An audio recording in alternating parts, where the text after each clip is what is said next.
एक बार फिर से स्वागत है दोस्तों आपके अपने YouTube चैनल में। आज का टॉपिक है आनुवांशिकता और वातावरण।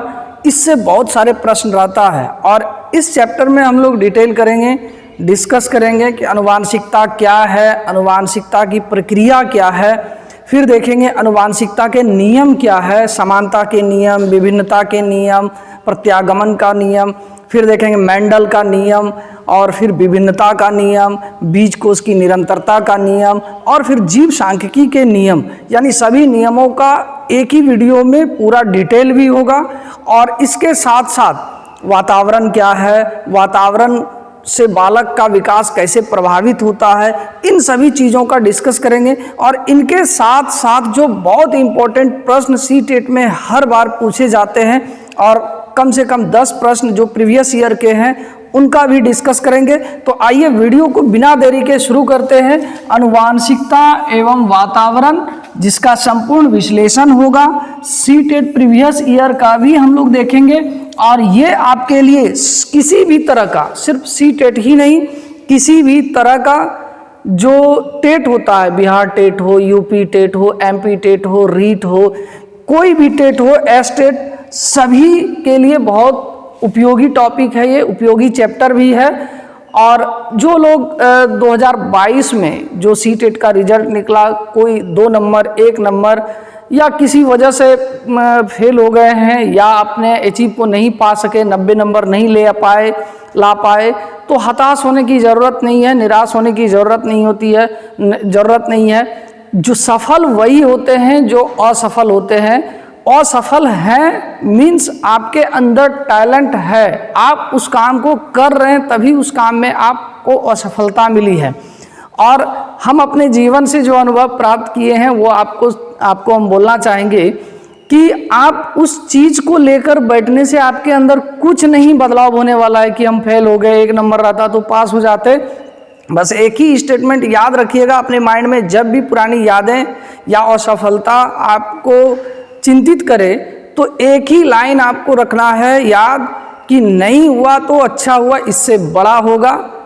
इसी को देखते हुए हम लोग 2023 सीटेट, चाहे वो जुलाई में आए या फिर दिसंबर में आए, जब भी आए उसको ध्यान में रखते हुए अपना प्रिपेयर जारी रखते हैं। तो 2 टॉपिक, विकास की अवधारणा और फिर जाके विकास के नियम, बाल विकास के नियम, 2 चैप्टर अलग अलग वीडियोज में है, उसमें प्रीवियस ईयर भी है। आप इसी डिस्क्रिप्शन लिंक में जाकर उन वीडियोज को देख सकते हैं। तो आइए आज का वीडियो हम लोग शुरू करते हैं, आनुवांशिकता एवं वातावरण।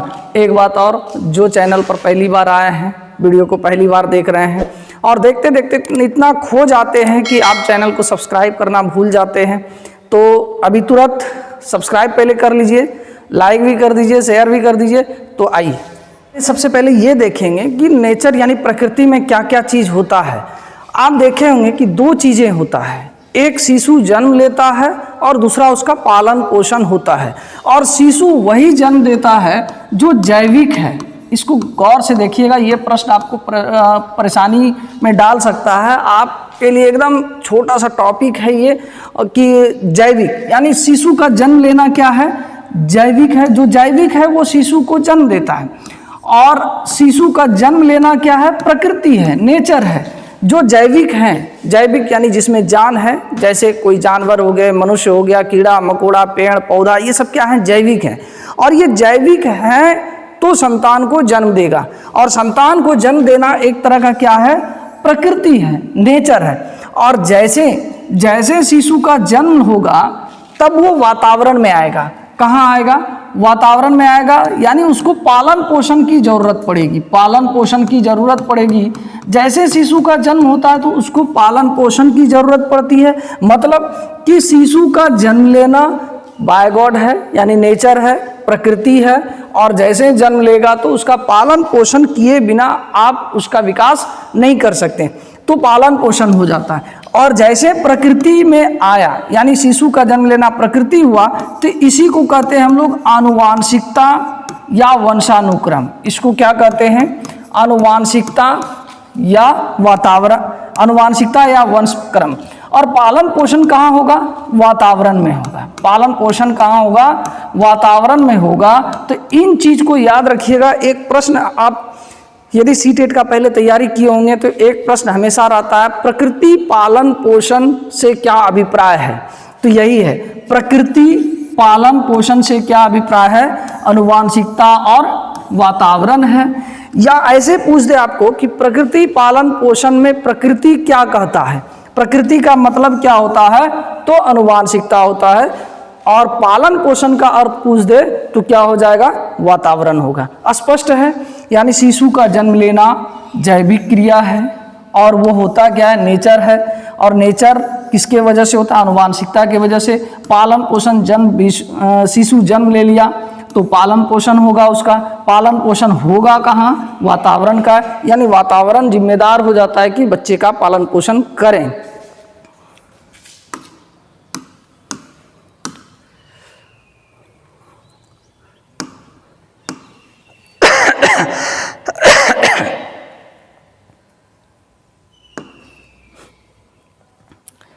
आइए हम लोग देखते हैं अनुवांशिकता का अर्थ एवं परिभाषा क्या कहता है। यानी अनुवांशिकता को कई नाम से पहले जानते हैं, ये जान लीजिए।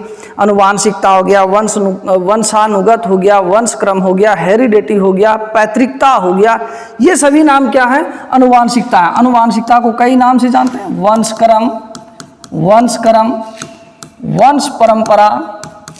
परंपरा,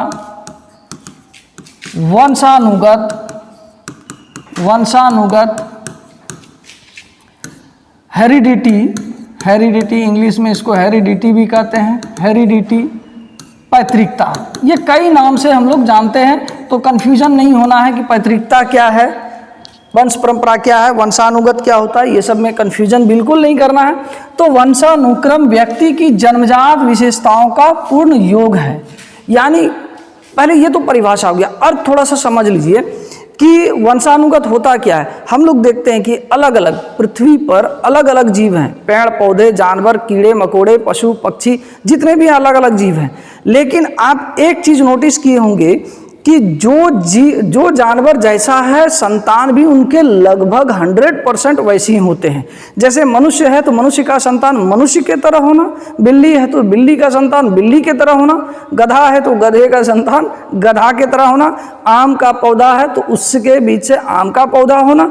यही क्या है, वंश परंपरा है, वंशानुगत है या अनुवांशिकता है। यानी माता पिता या उसके पूर्वजों का गुण उनकी पीढ़ियों में जाना ही अनुवांशिकता है। ये तो छोटा मोटा डिफिनेशन है, और भी बहुत कुछ है। वंशानुक्रम के अंतर्गत क्या होता है कि माता पिता के गुण हो गया, रंग रूप ऊंचाई, ये सब का जाना क्या हो गया, ये सब का भी जाना अनुवांशिकता हो गया। नोटिस किए होंगे, जैसे माता पिता होते हैं, काले माता पिता होते हैं तो संतान भी काले होते हैं, गोरे माता पिता होते हैं तो संतान भी गोरे होते हैं। तो ये सब क्या है, गुण है। यदि कोई नाटे हैं माता पिता तो उनके संतान भी नाटे होते हैं। तो यही क्या है, अनुवांशिकता है। तो वंशानुक्रम के संबंध में अलग अलग मनोवैज्ञानिक अलग अलग परिभाषा देते हैं। व्यक्ति की जन्मजात विशेषताओं का पूर्ण योग है, ये BN झा जी कहे हैं। तो ये कई बार पूछा भी है कि व्यक्ति की जन्मजात विशेषताओं का पूर्ण योग कहलाता है, वंशानुक्रम, अनुवांशिकता, जो भी कहें उसको। और कहा कौन है, BN झा ने। तो इसका मतलब क्या हो गया कि जैसे व्यक्ति जन्म से जो जो गुण पाता है, जो जो विशेषता पाता है, वही क्या है, वंशानुक्रम है। जैसे कि हम लोग जन्म लेते हैं, माता पिता से रंग, कद, काठी, ऊंचाई, गुण, विशेषता कुछ न कुछ प्राप्त करते हैं, बहुत कुछ प्राप्त करते हैं, जिसको कहा गया वंशानुक्रम और पूर्ण योग है। एक व्यक्ति से वंशानुक्रम में वह सब शारीरिक बनावट जैसे आँख, कान, नाक, आकार, प्रकार, शारीरिक बनावट, शारीरिक विशेषताएं, यानी शरीर में जो विशेषताएं हैं, स्किन का कलर हो, डिजाइन हो, क्रियाएं या क्षमताएं। अब ये क्षमताएं, मनुष्य है तो मनुष्य के बच्चे में मनुष्य जैसे क्षमताएं आ जाते हैं, मस्तिष्क में मनुष्य जैसे क्षमताएं आ जाता है सोचने समझने का।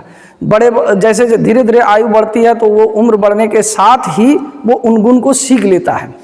तो क्रियाएं या क्षमताएं सम्मिलित रहती है, जिनको वह अपने माता पिता, अन्य पूर्वजों या प्रजाति से प्राप्त करता है। ये कौन कहे हैं? डगलस एवं हॉलैंड ने। डगलस एवं हॉलैंड कहता है कि वंशानुक्रम क्या है? शारीरिक बनावट हो, शारीरिक विशेषताएं हो, क्रिया क्षमता सम्मिलित रहती है जो वह अपने माता पिता या पूर्वजों से प्राप्त करते हैं। माता पिता की शारीरिक एवं मानसिक विशेषताओं का संतानों में हस्तांतरण होना वंशानुक्रम है, जेम्स ड्रेवर ने कहा। तो सब बात वही है, घुमा फिरा के कह रहे हैं कि माता पिता की शारीरिक एवं मानसिक विशेषताओं का संतानों में हस्तांतरण होना, यानी जो बच्चों में माता पिता या पूर्वजों से चला गया वही क्या है? वंशानुक्रम है। यानी घुमा फिरा कर सभी जो है मनोवैज्ञानिक एक ही परिभाषा देते हैं। अब देखिए थोड़ा सा हम लोग यहाँ पर देखेंगे वंशानुक्रम की प्रक्रिया, थोड़ा सा बायोलॉजी की ओर ले जाएंगे, तभी आप वंशानुक्रम को बढ़िया से समझ सकते हैं। वंशानुक्रम की प्रक्रिया यानी प्रोसेस कैसे होता है। यदि हमारा गुण हमारे संतान में जा रहा है, मेरे माता पिता से गुण आ रहा है, तो वो कैसे आता है? कैसे आता है? तो हम लोग बायोलॉजी में क्या पढ़े हैं कि नर और मादा दो चीज होता है। तो नर में जो है शुक्राणु होता है, मादा में अंडाणु होता है, और जैसे ये अंडाणु में शुक्राणु प्रवेश करता है तो ये बन जाता है युग्मनज या जायगोट। इंग्लिश में कहते हैं युग्मनज या जायगोट, इंग्लिश में जायगोट कहते हैं, जायगोट। अब ये जायगोट बन तो गया, और जैसे ही ये बनता है तो अब देखिए यहाँ तक तो हम लोग बायोलॉजिकल पोर्शन है, बायोलॉजिकल चीज़ है कि बायोलॉजी में हम लोग पढ़े हैं कि भाई नर में शुक्राणु, मादा में अंडाणु होता है और वो प्रवेश करता है। लेकिन अब देखिए वंशानुक्रम की प्रक्रिया के अंतर्गत क्या होता है कि एक जीन होता है जिसको गुणसूत्र कहते हैं। गुणसूत्र में 23 नर के शुक्राणु में 23 गुणसूत्र, नर के शुक्राणु में 23 गुणसूत्र, और मादा के शुक्राणु में भी 23 गुणसूत्र। तय आप लोग के मन में आता होगा 23 जोड़ा होता है सर, अभी सुनिए तो पहले। तो 23 गुणसूत्र नर के शुक्राणु में और मादा के अंडाणु में 23 गुणसूत्र, और जैसे इसमें प्रवेश करता है इस जायगोट में दोनों का मिलकर क्या हो जाता है? 23 गुणसूत्र। और यही तो हम लोग जीके वगैरह में, जीएस वगैरह में, बायोलॉजी में पढ़ते हैं कि 23 जोड़ा गुणसूत्र। 23 मतलब या तो 46 गुणसूत्र बोलते हैं या 23 जोड़ा बोलते हैं। तो ये अब क्या हो गया? माता पिता में 23 जोड़ा, माता पिता से संतान में 23 जोड़ा गुणसूत्र आ गया। अब ये चीज हो गया। दूसरी बात क्या है कि एक गुणसूत्र में, यहाँ समझिएगा ये बहुत इंपॉर्टेंट है, एक गुणसूत्र में क्या होता है? 40 से लेकर 100 जीन होता है। 40 से लेकर 100 जीन। अब थोड़ा कैलकुलेशन कर लीजिए कि 23 गुणसूत्र गया, यदि हम 100 मान लेते हैं तो 2300 गुणसूत्र इसमें चला गया, पिता से भी 2300 चला गया, राउंड फिगर की बात करें तो 4600 गुणसूत्र चला गया। अब देखिए ये 40 से लेकर 100 जीन होता है, और एक जीन एक गुण को बताता है। एक जीन बराबर एक गुण, एक गुण, तो एक जीन बराबर एक गुण। तो यानी गुण क्या? आंखों का रंग माता पिता का जैसा है, माँ का बेटी में चला गया तो एक गुण हो गया। तो एक जीन बराबर एक गुण, एक जीन निर्धारित करता है एक गुण। तो 46 यानी आपके अंदर क्या है? 46 गुणसूत्र। तो सोचिए कि कितना जीन चला गया। 46 गुणसूत्र है तो 4600 जीन चला गया राउंड फिगर में। तो 4600 जीन यानी 4600 टाइप का मैक्सिमम जो है गुण संतानों में जाता है, और यही गुण क्या है? अनुवांशिकता का धारक है, निर्धारक है। इसीलिए जीन को कहते हैं अनुवांशिकता का धारक, निर्धारक। जीन को क्या कहते हैं? ये यूपी टेट में पूछा हुआ है कि अनुवांशिकता का निर्धारक किसे कहा जाता है? तो जीन को कहा जाता है, जीन को अनुवांशिकता का निर्धारक कहा जाता है। नोट कर लीजिएगा, एकदम कॉपी कलम लेके मेरे पास बैठिएगा ना तो सीटेड कहीं भी कोई उस टॉपिक में आपके लिए कहीं परेशानी नहीं होगी। तो जीन को क्या कहते हैं? अनुवांशिकता का निर्धारक कहते हैं। अब देखते हैं वंशानुक्रम के सिद्धांत। अब अलग अलग मनोवैज्ञानिक कुछ सिद्धांत दिए हैं, शॉर्ट में देखेंगे, बस कॉन्सेप्ट को समझना है। यहाँ से प्रश्न बहुत कम रहता है, लेकिन मेंडल वाला सिद्धांत से ज़्यादा रहता है। तो क्या रहता है देख लेते हैं। बीज कोश की निरंतरता का सिद्धांत, ये सिद्धांत जो है ना बीजमैन ने दिया था, इसके नाम से ही है बीजमैन। बीजमैन ने दिया था, इसका क्या कहना है? इसका सिंपल बात था, ये पहला सिद्धांत था जब आनुवांशिकता के बारे में कोई प्रचलन नहीं था, आनुवांशिकता ज़्यादा समझ में नहीं आती थी लोगों को क्या होता है।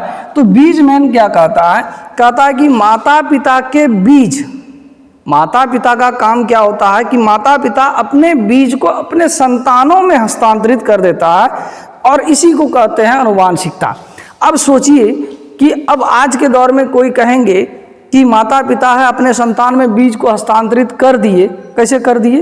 वो हस्तांतरित बीज कभी होता ही नहीं, तो बीज को कर देना ही आनुवंशिकता है। तो ये क्या है? ये नियम हालांकि गलत था, और बीएन झा इसका विरोध भी किया था कि ये जो है ना तार्किक और वैज्ञानिक है ही नहीं कि बीज कोष जो है माता पिता अपने संतानों में भेजना। दूसरा है समानता का नियम, ये आधा सच है और आधा गलत है। एक क्वेश्चन आया है कि समान समान को जन्म देता है, समान समान को जन्म देता है, समान को जन्म देता है। अब देखिए ये सेंटेंस जो है ये बिल्कुल सही है, समान समान को जन्म देता है, इसी को कहा गया समानता का नियम। मतलब यदि मनुष्य है तो मनुष्य जैसा संतान को जन्म देगा, कुत्ता है तो कुत्ते जैसा संतान को जन्म देगा, गधा है तो गधे जैसे संतान को जन्म देगा। तो क्या हो गया कि समान, कोई समान है तो समान बच्चे को जन्म देना ही कहलाया समानता का नियम। लेकिन दूसरी तरफ जो है, दूसरी तरफ कुछ मनोवैज्ञानिक कहते हैं कि समानता का मतलब यहाँ तक तो ठीक है, ये सच है, लेकिन दूसरी बात क्या है कि लोग कहते हैं कि बुद्धिमान माता पिता के संतान बुद्धिमान होते हैं, मंद बुद्धि माता पिता के संतान मंद बुद्धि होते हैं। यहाँ बिल्कुल गलत हो सकता है, सही भी हो सकता है कि अब कोई जो है बुद्धिजीवी है और उसके संतान मंद बुद्धि भी हो सकते हैं, हो ही जाते हैं, कई उदाहरण देखा गया। और कोई मंद बुद्धि माता पिता है, उसके संतान बुद्धिजीवी हो जाते हैं। तो ये क्या है कि आधा सच और आधा गलत है। तो सच क्या है कि समान समान को जन्म देता है, और कहेगा कि बुद्धिजीवी जो है बुद्धिजीवी संतान को जन्म देता है, तो ये आप संपूर्ण सत्य नहीं मान सकते हैं। तो समानता का नियम यही कहता है। विभिन्नता का नियम क्या कहता है कि विभिन्नता का नियम कहता है कि आने वाली पीढ़ियां जो होती है ना, एक ही माता पिता के संतान अलग अलग हो जाते हैं। हम लोग देखते हैं कि 4 भाई 5 भाई हैं या बहन हैं, तो एक व्यक्ति यानी एक संतान दूसरे संतान से किसी न किसी वजह से अलग हो जाता है। देखने में ही जैसे कि आप देखेंगे कोई जुड़वा संतान भी है तो एकदम ट्रू कॉपी लगेगा देखने में एक दूसरे से, लेकिन उसके अंदर कुछ ना कुछ अलग है, कुछ ना कुछ पहचान है। हो सके कि एक बुद्धिमान हो तो दूसरा कम बुद्धिमान हो, एक हो सके कि शारीरिक बनावट के रूप से एक हो सकता है, सोचने समझने विचार कल्पना करने में हो सके कुछ ना कुछ विभिन्न हो। तो इसी को कहा गया विभिन्नता का नियम। यानी विभिन्नता का नियम क्या कहता है कि माता पिता से संतान भिन्न होते हैं, जिसके वजह से जो है ना एक ही माता पिता के संतान में कुछ ना कुछ अंतर हो जाता है। तो इसको कहा गया विभिन्नता का नियम। आगे है अर्जित गुणों के संक्रमण का नियम। देखिए अर्जित गुण मतलब गेनिंग, प्राप्त करने वाला गुण, संक्रमण मतलब फैलना, तो यही है अर्जित गुणों के संक्रमण का सिद्धांत जो है ये क्या कहता है कि हम कालांतर में जो गुण प्राप्त कर लेते हैं वही गुण धीरे धीरे संतान में जाता है। ये लेमार्क जो है ये तर्क देता है कि ये अर्जित गुणों के संक्रमण का नियम क्या कहता है कि जैसे कि आज जो हम जिराफ देखते हैं, जिराफ की गर्दन बहुत लंबी होती है, लेकिन इनका मानना है कि हो सके करोड़ों साल पहले, मिलियन साल पहले जो जिराफ होगा उस जिराफ की गर्दन लंबी नहीं थी, घोड़े की तरह थी, लेकिन धीरे धीरे कालांतर में क्या हो गया कि उसकी गर्दन लंबी होती गई। और गर्दन जब अब जिराफ की लंबी हो गई तो अब होने वाले संतान में डायरेक्ट गर्दन लंबी हो गई। तो कहने का मतलब क्या कि जो गुण उनके पूर्वज पालिए अब संतान में वो गुण क्या हो रहा है कि अचानक जा रहा है, यानी उसी बदलाव के साथ उसमें फैल रहा है। तो इसी को कहा गया अर्जित गुणों के संक्रमण का सिद्धांत। एक बार और वीडियो को थोड़ा सा बैक करके इसको सुनिएगा या फिर से बता देते हैं। अर्जित गुण यानी जो गुण हम पाए वही गुण अब हमारे संतान में जाना कहलाता अर्जित गुणों के संक्रमण का नियम या सिद्धांत। जैसे लेमार्क जिराफ का उदाहरण देता है कि जिराफ की गर्दन घोड़े की तरह थी, धीरे धीरे उसकी गर्दन लंबी होती गई, और जैसे ही जिराफ की गर्दन अब लंबी हो गई तो लंबी होने के कारण अब जो जिराफ अपना सम्मान दे रहा है लंबी हो रही है, यानी वो गुण जो पा लिया वो माता पिता, अब वही गुण उसमें क्या हो रहा है, फैल रहा है। जो बहुत इंपॉर्टेंट है मेंडल का नियम, ये बहुत इंपॉर्टेंट मेंडल का नियम है, ये लॉजिक है, इंटरेस्ट लगेगा जानने में, इसको जानना चाहिए। मेंडल का नियम, यानी मेंडल को आनुवांशिकता का पप्पा कहा जाता है। आनुवांशिकता का पप्पा किसे कहा जाता है? मेंडल को। आनुवांशिकता का पिता या जनक, फादर ऑफ हेरिडिटी, आनुवांशिकता का पिता मेंडल को कहा जाता है। अब देखिए मेंडल क्या करते हैं कि मेंडल का थोड़ा सा कहानी भी अजीब है, कहानी सुनिएगा थोड़ा सा, कि ये पादरी थे, जिस तरह हिंदू में साधु संत होते हैं, मुस्लिम में मौलवी साहब होते हैं, उसी तरह जो है ईसाई में पादरी होते हैं। तो ये पादरी अपने कुटिया में कई लोगों के साथ रहते थे, और रहने के बाद जो है ना इनको थोड़ा बागवानी का काम में ज़्यादा मज़ा आता था, तो ये खेत में जाकर कुछ ना कुछ करते रहते थे। इनको कोई दूसरा काम भी दिया जाता था तो उसको इसमें इंटरेस्ट ज़्यादा नहीं होता था, जब मन नहीं लगता था तो ये बागवानी में चला जाता था। इसने क्या किया, पहली बार क्या किया कि अपने जो है बाग यानी जो खेत था जो भी था, इसने मटर बोए, दो तरह का, एक में छोटी मटर और दूसरे में बड़ी मटर, छोटी मटर और बड़ी मटर। तो छोटी मटर और बड़ी मटर के क्रॉसिंग से, ये क्रॉसिंग हो गया, इसका पॉलन ग्रेन यानी जो पराग होता है फूल में, उस पर उसका इस पर बड़ा सावधानी से किया। तो ये छोटी मटर और बड़ी मटर से जो मटर प्राप्त हुआ उसको प्राप्त हो गया शंकर मटर। और ये शंकर मटर 100% हो गया, जिसको हम लोग आजकल हाइब्रिड बोलते हैं। अब ये शंकर मटर जब फिर बोया तो इसको 3 तरह का मटर प्राप्त हुआ, एक छोटी मटर, दूसरा बड़ी मटर और तीसरा शंकर मटर। ये अलग अलग मात्रा में इसको, यानी जो शंकर मटर था, हाइब्रिड मटर था, उस हाइब्रिड मटर को फिर जब बोया गया तो 3 तरह का, एक छोटी मटर, दूसरा शंकर और बड़ी मटर। ये 25%, ये 50% और ये 25%, इस तरह का मिला। और इसको बार बार जब बोया गया तो एक समय ऐसा हुआ कि शंकर मटर खत्म हो गया और बचा क्या, छोटी मटर और बड़ी मटर। मतलब सबसे पहला प्रश्न पूछेगा कि आनुवांशिकता का पिता किसे कहा जाता है, तो मेंडल को। मेंडल ने अपना पहला प्रयोग किस पर किया था, तो मटर पर किया था। दूसरा प्रयोग किस पर किया था, तो चूहा पर किया था। चूहा वाला भी बता देंगे, जरा इंटरेस्टिंग है वो। तो छोटी मटर, अब लास्ट में इसको क्या बचता है, छोटी मटर या बड़ी मटर। अब देखिए क्या देख रहे हैं हम लोग कि छोटी मटर और बड़ी मटर को ही बोए थे और फिर उसको मिला क्या, बड़ी मटर और छोटी मटर को ही, यानी छोटी मटर बोया, बड़ी मटर बोया। तो अब देखिए धीरे धीरे क्या हुआ कि दूसरा प्रयोग इसने किस पर किया, दूसरा प्रयोग किया इसने चूहे पर। और चूहा पर जो है किस तरह से प्रयोग किया कि ये चूहा है, 2 तरह का चूहा लिया, एक काला चूहा और दूसरा सफ़ेद चूहा। यहाँ थोड़ा सा गौर फरमाइएगा, यानी चूहा है तो समझिए कि एक इसमें नर है और दूसरा मादा है। नर और मादा को जब साथ रखा तो इनसे जो संतान प्राप्त हुए, जितना भी संतान हुआ, लेकिन सब तो ले नहीं सकते हम लोग, जितना भी संतान प्राप्त हुआ इसको दोनों तरह का चूहा मिला। दो यानी काला हो गया और कुछ संतान सफ़ेद हो गए। अब फिर जब इन चूहों को साथ रखा गया तो इनसे जो चूहे प्राप्त हुए, इनके संतान चेंज हो गए, काला और काला। फिर जब इन चूहों को फिर साथ में रखा गया तो इनसे जो संतान प्राप्त हुए सभी संतान सफ़ेद हो गए। अब यहाँ पर तो समझ में आ रहा है हम लोग कि यहाँ पर काले हैं माता और सफ़ेद हैं पिता, तो इनके संतान काले और गोरे हो गए। चलिए कुछ गुण जो है, कुछ गुण माता का चला गया, कुछ बच्चों में पिता का चला गया। जब ये काले और सफ़ेद साथ में रखा तो चलो भाई माता का गुण इसमें नहीं आया।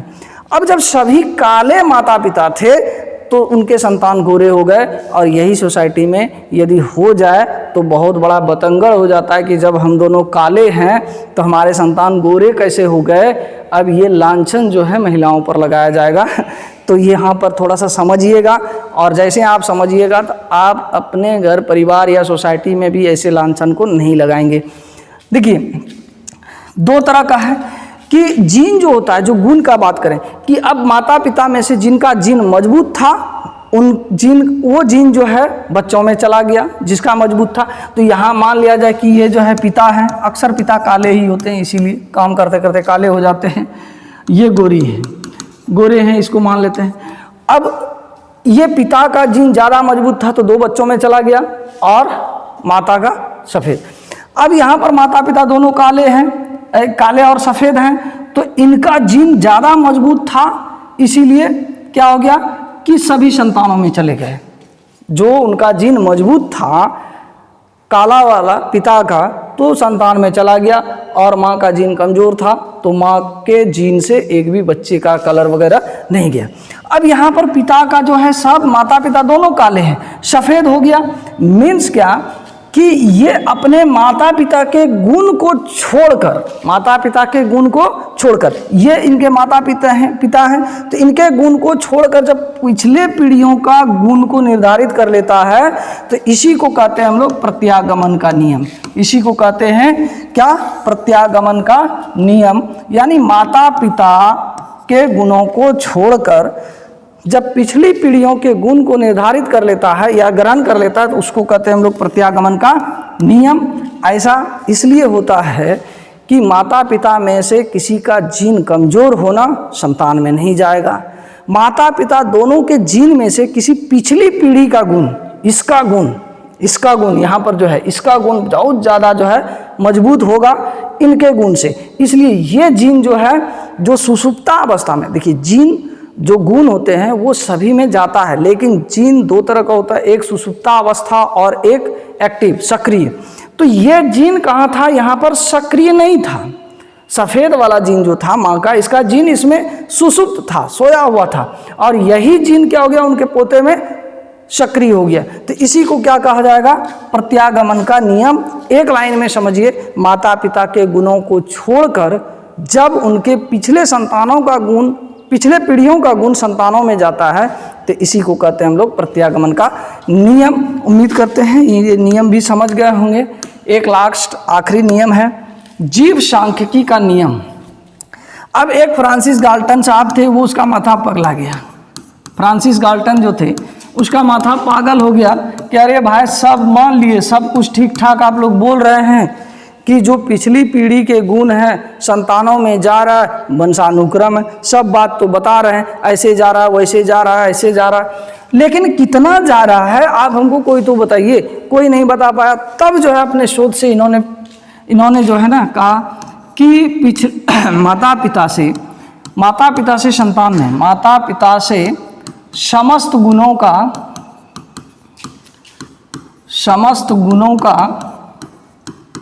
1/2 भाग, कितना जा रहा है? 1/2 भाग, और दादा दादी से समस्त गुणों का 1/4 भाग।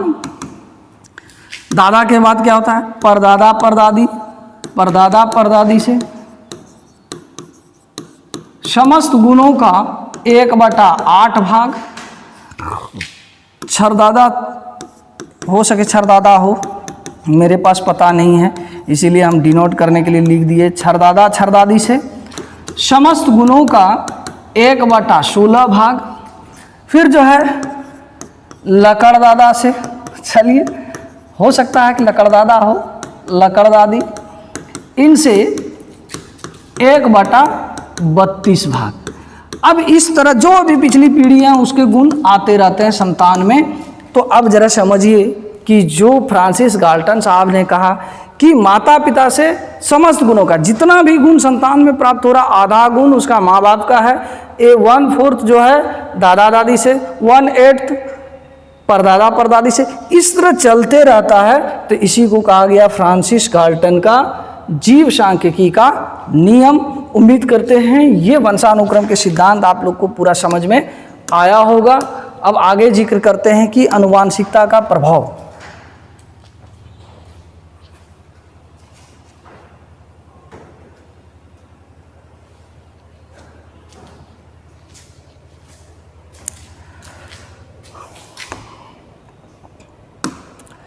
अब देखेंगे बालक पर वंशानुक्रम का प्रभाव, क्या प्रभाव पड़ता है। शारीरिक रचना पर प्रभाव, यानी जैसा माता पिता या पूर्वज होंगे उनका शरीर भी उसी तरह बनेगा। बुद्धि पर प्रभाव, यानी सोचने, बुद्धि पर प्रभाव, सोचने, समझने, तर्क करने, कल्पना करने, निर्णय लेने, समस्या समाधान करना, ये सब क्या है, बुद्धि है। तो यह बुद्धि पर भी निर्भर पड़ता है कि जैसे माता पिता होंगे उनकी बुद्धि भी वैसी ही होगी। मतलब यहाँ पर यह समझना है कि मनुष्य की बुद्धि जो है ना बहुत ज़्यादा एक्टिव होता है, बहुत ज़्यादा बुद्धिमान होते हैं, तो मनुष्य के संतान भी बुद्धिमान होते हैं। दूसरे जानवर गधा की बुद्धि जिस तरह, तो उनके संतानों की भी बुद्धि उसी तरह होती है। तो ये सब प्रभाव पड़ता है। चरित्र पर प्रभाव, कैरेक्टर, जिस जीव का जैसा कैरेक्टर उसके संतानों में भी वो कैरेक्टर आ ही जाता है। सुने हम लोग गधा पानी घीट के पीता है, गधा जो है पानी घीट के पीता है। तो अब ये मान लिया जाए 3 पीढ़ी पहले गधा घीट के पानी पिया होगा तो आज भी पी रहा है। तो ये सब क्या है कि चरित्र पर भी प्रभाव है, बुद्धि पर प्रभाव है, महानता पर प्रभाव, यदि महान होते हैं जो उनके संतान भी महान हो जाते हैं। व्यवसाय पर प्रभाव, हम लोग देखते हैं कि जैसे माता पिता होते हैं उनके संतान उस व्यवसाय को बहुत आसानी से सीख लेते हैं। इसका क्या कारण है, बुद्धि यानी वंशानुक्रम है। मूल शक्ति पर प्रभाव, मूल शक्ति, जो मूल शक्ति होती है, मूल शक्ति क्या होती है कि जैसे कि कई जीवों में मूल शक्ति अलग अलग होती है। जैसे मनुष्य की मूल शक्ति हमेशा ज़्यादा होती है, हाथी की मूल शक्ति जो होती है वो उसके अनुसार होती है। तो ये मूल शक्तियाँ भी क्या होती है कि आनुवंशिकता के कारण एक जीव से दूसरे जीव में चला जाता है। आगे है वातावरण। वातावरण का अर्थ एवं परिभाषा। वातावरण जिसको पर्यावरण कहते हैं, एनवायरनमेंट कहते हैं, पर्यावरण का अर्थ ही है चारों तरफ घेरना, यानी जो चीज़ें हम जिन चीज़ों से हम घिरे हुए हैं उसको कहते हैं वातावरण। लेकिन यहाँ पर सीडीपी में जो है वातावरण को दूसरे वे में लेना है कि जैसे जैसा माहौल रहेगा, कोई भी चीज़, मान लिया जाए कि सेब जो है ना गर्म इलाके में नहीं उगता है, कश्मीर में उगता है, तो वो उसका वातावरण है। अब वहाँ से पौधा उगे और उसको ले आए हम तमिलनाडु में, क्या होगा, कभी लगने वाला नहीं है। क्यों? क्योंकि उसके लिए वातावरण बहुत मायने रखता है। तो वातावरण का मतलब क्या है कि उसके लिए जो संतान है, जो शिशु हैं, आनुवांशिकता के कारण जो बच्चे प्राप्त कर लेते हैं, उसको वातावरण कैसे सींचता है, वातावरण कैसे उसका परवरिश करता है, तो उसी को कहते हैं हम लोग वातावरण। तो वातावरण जो है 2 प्रकार के होते हैं। वातावरण के प्रकार 2 प्रकार के होते हैं। एक आंतरिक वातावरण और दूसरा बाह्य वातावरण।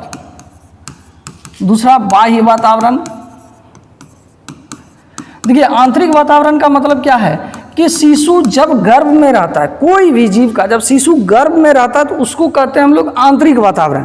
मान लिया जाए कि मनुष्य का संतान कोई गर्भ में है तो वो उसका आंतरिक वातावरण है कि उसको हम कैसे भोजन पानी दे रहे हैं, कैसा व्यवहार उसके साथ हो रहा है, माँ का स्वास्थ्य कैसा है, माँ कैसे सोचती है, माँ के अंदर संवेग कैसा है, माँ का मानसिक क्षमता कैसा है, माँ का शारीरिक बनावट कैसा है। तो ये सभी चीज़ें क्या है, आंतरिक वातावरण। यानी एक शब्द में समझिए कि जब शिशु गर्भ में है तो उसको किस तरह से माहौल मिल रहा है। दूसरा है बाह्य वातावरण। जैसे शिशु जन्म लेता है तो जन्म लेने के बाद वो बाहरी वातावरण में आता है और यहाँ का जो है भाषा हो, लैंग्वेज हो, रहन सहन हो, रीति रिवाज हो, परवरिश हो, भौतिक चीज़ें हो, जैसे हवा, पानी, मिट्टी, ये सभी क्या कहलाता है, बाह्य वातावरण। तो बालक पर वातावरण का भी प्रभाव उसी तरह से पड़ता है। शारीरिक रचना पर प्रभाव, यानी शरीर रचना पड़ता है, जैसे वातावरण में आ गया, अब उसको खान पान अच्छा नहीं होगा तो शारीरिक रचना वो उस ढंग से होगा, खाया पिया अष्ट पुष्ट तो शारीरिक रचना अच्छा हो जाएगा।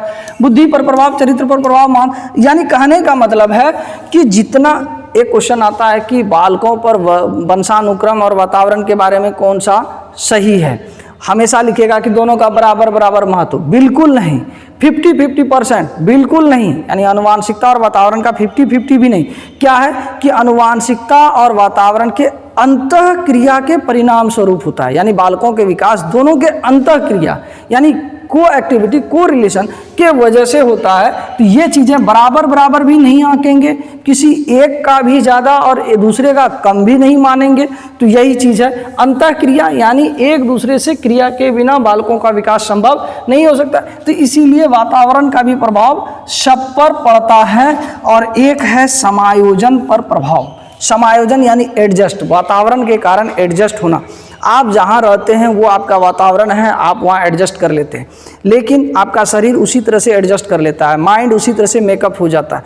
लेकिन यदि आप जो है ना, मान लिया जाए कि कहीं चले गए ऐसे जगह, धूप पर चले गए जहाँ बर्फ़ ही बर्फ़ है, तो आपके लिए माहौल वो अनुकूल नहीं होगा, तो आप समायोजन वहाँ नहीं कर सकते हैं।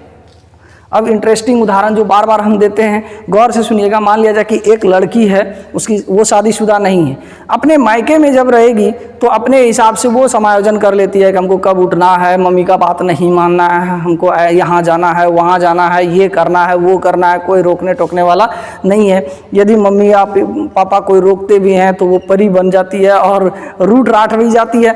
तो ये उसका समायोजन है। लेकिन जैसे ही उसकी शादी हो जाती है तो वो पहुँचती है ससुराल। ससुराल जाती है तो सास का ताना, ननद का ताना, सबसे पहले उठना, सबसे बाद में सोना, सबसे लास्ट में वही सोती हैं, और सबसे पहले भी जगना पड़ता है क्योंकि कोई उठ गया, ऑफिस जाना है, बच्चे को तैयार करना है। तो ये उसका समायोजन है। तो जो ससुराल में अच्छे से समायोजन करती है वो समय, उसका लाइफ स्टाइल भी अच्छा होता है, उसका मानसिक संतुलन बना रहता है। तो कहने का मतलब है कि माहौल यदि चेंज हो रहा है, आप अपने आप को समायोजित कर लेते हैं तो अच्छा है, ठीक ठाक है। नहीं कर पाए तो भैया गया। तो समायोजन पर प्रभाव वातावरण का पड़ता है। तो ये था आपका वंशानुक्रम और वातावरण।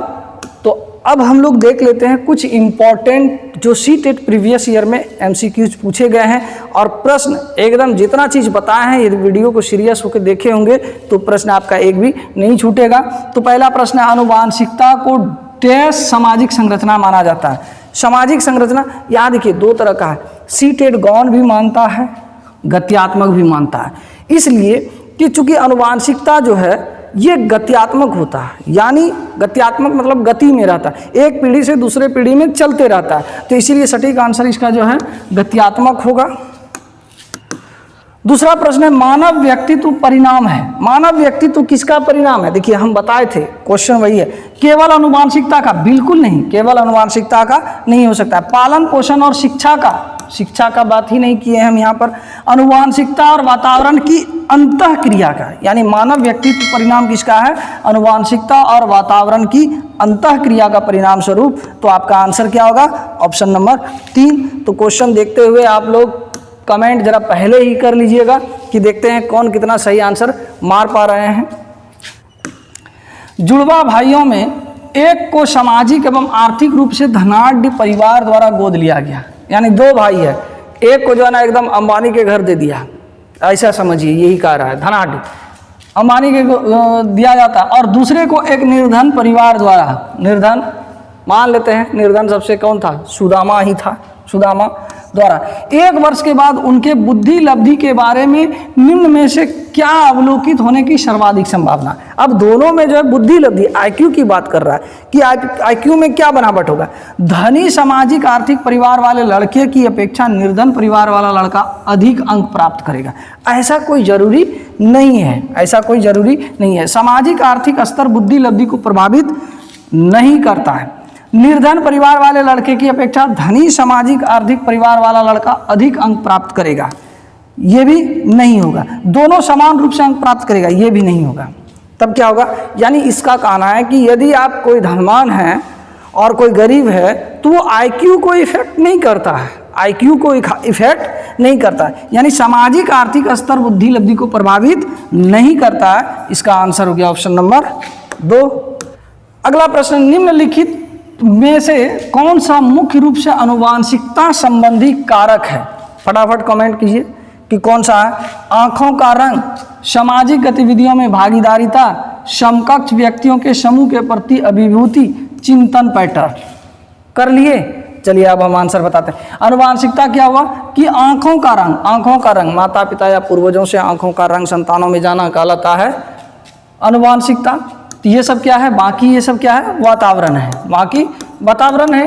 देख लीजिए क्या है, सामाजिक गतिविधि, कहीं सामाजिक कार्यक्रम हो रहा है, हम जा रहे हैं, वो वातावरण का चीज़ है। समकक्ष व्यक्तियों के समूह के प्रति अभिभूति, हम कोई जो है हम उम्र बच्चों से या हम उम्र लोगों के साथ बैठते उठते हैं, वो क्या है, सामाजिक है। चिंतन पैटर्न, ये सोचने समझने का तरीका जैसा वातावरण रहेगा हम वहाँ उस हिसाब से सोच लेते हैं, यानी जैसे लोग सोचते हैं वैसे हम भी सोचते हैं, तो इसको कहते हैं वातावरण का हिस्सा। निम्नलिखित में से डैश के अतिरिक्त सभी वातावरणीय विकास को आकार देता है। डैश के अतिरिक्त सभी वातावरणीय कारक, यानी 3 तो इसमें क्या है, वातावरण है, एक तो आनुवांशिकता। तो आनुवांशिकता कौन है इसमें से, वो पूछ रहा है। पौष्टिकता की गुणवत्ता, ये क्या है, वातावरण है, ये क्या है, वातावरण है। शिक्षा के गुणात्मकता, ये क्या है, ये भी क्या है, वातावरण है। संस्कृति, ये भी क्या है, वातावरण का चीज है। शारीरिक गठन, यानी शरीर का गठन होना, रचना होना, क्या है, आनुवांशिकता है। तो आपका आंसर क्या हो गया, ऑप्शन नंबर 4। बच्चों के विकास में आनुवांशिकता और वातावरण की भूमिका के बारे में निम्नलिखित में से कौन सा कथन सत्य है, यानी आनुवांशिकता और वातावरण की भूमिका के बारे में कौन सा कथन सत्य है। आनुवांशिकता और वातावरण दोनों एक बच्चे के विकास में 50-50% योगदान रखते हैं। बिल्कुल गलत, पहले ही बताया कि 50-50 कह दे कोई, एक का ज़्यादा कोई दूसरा कम कह दे तो भी गलत। समवयस्कों और पितृक का सापेक्ष योगदान योगात्मक नहीं होता है, यानी समवयस्कों और पितृक का सापेक्ष योगदान योगात्मक नहीं होता है। यानी जो हम उम्र होते हैं, जीन होता है, पितृक का मतलब क्या हो गया, जीन है, जीन का सापेक्ष योगदान योगात्मक नहीं होता है। आनुवांशिकता और वातावरण एक साथ परिलक्षित नहीं होते हैं, ये तो बिल्कुल गलत, क्या है, एक साथ परिलक्षित होते हैं।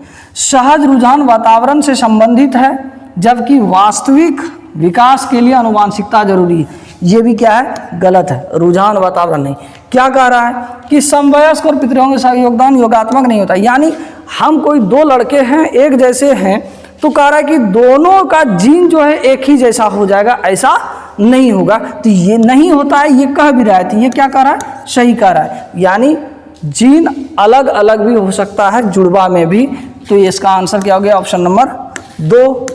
अगला प्रश्न, निम्नलिखित में से कौन सा कथन सत्य है। आनुवांशिकता बनावट व्यक्ति की परिवेश की गुणवत्ता के प्रति प्रत्युत्तरात्मक प्रभाव को प्रभावित करता है। गोद लिए गए बच्चों का वही बुद्धि लब्धि होता है जो बच्चों को दिए गए उनके सगे भाई बहनों का होता है। अनुभव मस्तिष्क के विकास को प्रभावित नहीं करता। विद्यालयीकरण का बुद्धि पर कोई प्रभाव नहीं पड़ता। आनुवांशिकता बनावट व्यक्तियों की परिवेश की गुणवत्ता के प्रति प्रत्युत्तरात्मकता को प्रभावित करती है। यानी ऐसे प्रश्न जब आ जाए ना, तो गलत क्या है वो तीनों छाड़ दीजिए, सही पकड़ा जाएगा। गोद लिए गए बच्चों का वही बुद्धि लब्धि होता है जो दूसरे को दिए गए उनके सगे भाई बहन का होता है, ऐसा नहीं भी हो सकता है। अनुभव मस्तिष्क के विकास को प्रभावित नहीं करता, सही बात है, अनुभव मस्तिष्क के विकास को प्रभावित नहीं करता है, ये भी सही कह रहा है। यानी कौन सा कथन सही है, यानी ये अनुभव मस्तिष्क के विकास को प्रभावित नहीं करता है, ये गलत कह रहा है। हमको कोई चीज़ का एक्सपीरियंस हो जाएगा तो मानसिक विकास क्या होगा, मेरे अंदर हो जाएगा। विद्यालयीकरण का बुद्धि पर कोई प्रभाव नहीं करता। विद्यालयीकरण यानी बच्चा विद्यालय जाने लगेगा, बुद्धि पर कोई प्रभाव नहीं पड़ेगा, विद्यालय में ही बच्चे बुद्धि सीखते हैं। तो ये तीनों क्या हो गया, गलत हो गया। यानी आनुवांशिक बनावट व्यक्ति की परिवेश की गुणवत्ता के प्रति, यानी आनुवांशिक जो है परिवेश क्या हो गया, वातावरण। तो यानी दोनों का क्या है, इंपॉर्टेंस है। ये कह रहा है कि बच्चे जैसे होंगे फिर वातावरण जैसा मिलेगा, दोनों का एक दूसरे का जवाब है। यानी प्रत्युत्तरात्मकता का मतलब एक दूसरे के लिए रिस्पॉन्सिबल होते हैं, अंतःक्रिया होते हैं। तो इसलिए इसका आंसर ऑप्शन नंबर 1। थोड़ा सा यहाँ पर शब्दों का होर फिर हो जाने से भी आप जो है गलत कर देते हैं, लेकिन भावार्थ क्या है वही है। अगला प्रश्न, निम्नलिखित में से कौन सा कथन सही नहीं है। सही नहीं है, इसको बहुत लोग नहीं देख पाते।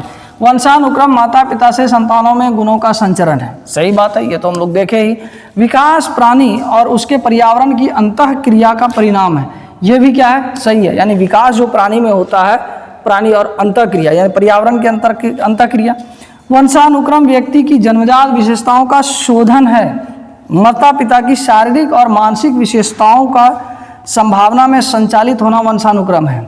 यानी माता पिता की शारीरिक हो गया, मानसिक, माता पिता से बच्चों में जाना क्या हो गया, वंशानुक्रम है, ये भी सही है। यानी जन्मजात विशेषताओं का जो है ना शोधन, जिसको प्यूरिफाइड कहते हैं, ये नहीं बताए थे कि बीएन झा ने कहा क्या कहा था कि वंशानुक्रम व्यक्ति की जन्मजात विशेषताओं का योग है, प्यूरिफाई नहीं है, क्या है, योग है। तो ये वाला ऑप्शन क्या हो गया, गलत, यानी आपका आंसर क्या हो गया, ऑप्शन नंबर 3।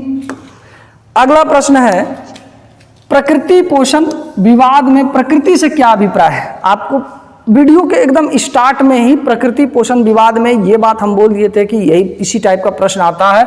तो उम्मीद करते हैं कि आप वीडियो को देखे होंगे शुरू से अंत तक। हम इसका आंसर बिल्कुल नहीं बताने वाले हैं, आप कमेंट बॉक्स में जरूर लिखिएगा और ऑप्शन दीजिएगा 9 का आप कितना नंबर लिखते हैं, ए बी सी, सॉरी 1 2 में है, 1 2 3 जो भी लिखते हैं वो जरूर कमेंट बॉक्स में लिखिएगा।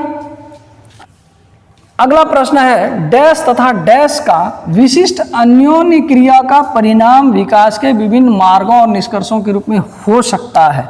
जाहिर है क्या क्या हो सकता है, वंशानुक्रम एवं पर्यावरण। ये भी आपके लिए क्या आसान क्वेश्चन था, ऑप्शन नंबर 1। तो ये था आज का बहुत इंपॉर्टेंट वीडियो, पूरा चैप्टर, पूरा सिद्धांत, पूरा डिटेल, संपूर्ण विश्लेषण सब कुछ हो गया, प्रीवियस ईयर क्वेश्चंस भी हो गया। अब इससे ज़्यादा आपको ज़रूरत ही नहीं है। यदि आप ऑनर्स कर रहे हैं और वहाँ चैप्टर है आनुवांशिकता और वातावरण, तो वहाँ आप डिटेल कर रहे हैं, लेकिन सीटेट के लिए ये भी आपके लिए बहुत ज़्यादा पर्याप्त हो गया।